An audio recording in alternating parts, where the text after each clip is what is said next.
welcome to another episode of D's Talk. Today my guest is John Wolf from A-List Management. Welcome, John. Thanks for having me. Yeah, John is a dear friend for many years. Yes. And I'm glad to have him on to share some of his insights I'm glad to be here. on your long journey through the music industry. I mean, yeah, you've been there from day one. Yeah, just to add to the viewers and listeners, we have a extra guest here who is Layla, John's Sorry. dog. Yeah, she comes with me everywhere. So she might be intermittently jumping in and out of the scenes. Yeah. This is her podcast debut, though, everyone. Really? Yeah. Wow. How old is she now? She's 1 in a month. Wow. So how come you decided to get a dog? I think dogs are better than people. I've always had dogs and I love the energy that dogs give you.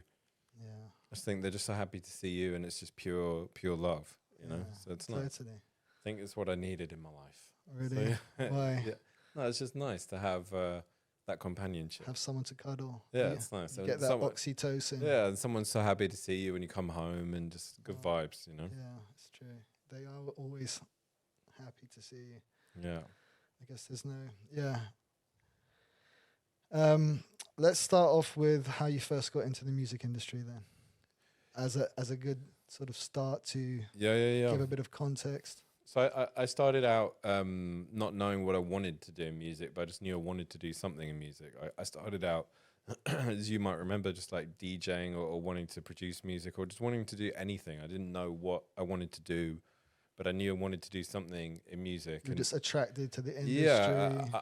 Yeah, I was lucky. I grew up around people that were in music, and it was just something where it was what kind of made me happy, in DJing or putting on parties or just kind of being involved in stuff was just what I was just drawn to. And then it was like, it was then sort of like, it started out DJing, putting on parties, then being in studios. And then from there, trying to produce things or remix things. And then people would then I just got more and more drawn to the business side of things. And people just kept sort of asking me to manage them or do things, or, I just sort of, opportunities seemed to come my way in terms of like, someone when I was 19 asked me if I wanted to do an internship at a record label in New York, and I think that changed my whole perspective of what I thought I wanted to do, in terms of I liked being on the other side of the business, in terms of like being on the more like industry side as opposed to the artist. Yeah, So you never wanted to be a big DJ if you started off DJing? Because even now, when you have your birthday party, you always get on the decks. No, it's just like my party trick. Like I still love it. It's in my heart, but I was never good enough to be that. But yeah, I might have had ambitions or whatever. But I think what I realized I was good at was how to communicate with artists or other people and navigate around the industry. But I still had the sensibility in my heart of like how I felt when I was like trying to be a DJ, or when I was trying to be a producer, and I understood what that felt like to someone, like what the good feeling is of getting the smallest a thing, good reaction from a crowd when you drop a tune or when you do a good mix. The smallest things, do you know what I mean? Like, and insecurities you can feel of, I got that wrong or this or that, and how to help or communicate to someone, like a perfect example, we have a songwriter we've recently started working with called Kiddo, and I don't think she'll mind me telling this story, but like the other day we had a big session for her in Los Angeles with huge producers, and she texted me that she was feeling really nervous like before going in the session, and she, she's really talented and she's had a lot of success as a songwriter, and I said to her, they should be lucky to have you, at the same time, yeah, it's good to have nerves, but at the same time, you should never doubt yourself. Like, no one is better than someone because they've had more hits or they've done more things. Like, you bring as much to this party as they do.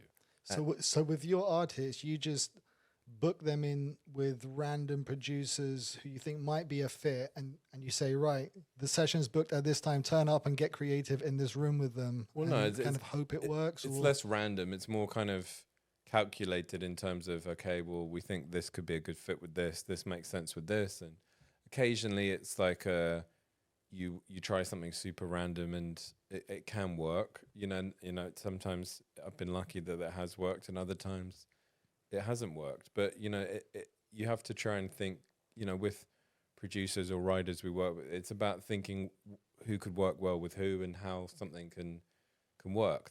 That's more what it is. You try and find combinations of people that you think this could bring something special.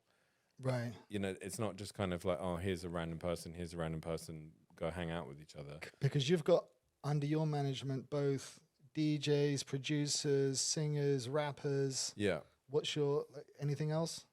So yeah, we've got producers, songwriters, DJs, rappers. Yeah, that's kind of And then our like do you wheelhouse. sort of like mix them up amongst themselves, or No, is it generally each one is tailored? Everyone is its own person. You know, if people want to work with each other, amazing. But you know, we see everyone as their own people, and we're starting to get into the rights business now. We started a record label with Jake Gosling, who's a producer we look after, and sorry, I just didn't want her to chew your wires. We started a record label with Jake Gosling, who we look after, because it's important for us to be in the rights business, because as much as management is cool, management is a fickle business, and it could be that I manage you today, but you know, you might not like me tomorrow, and Right.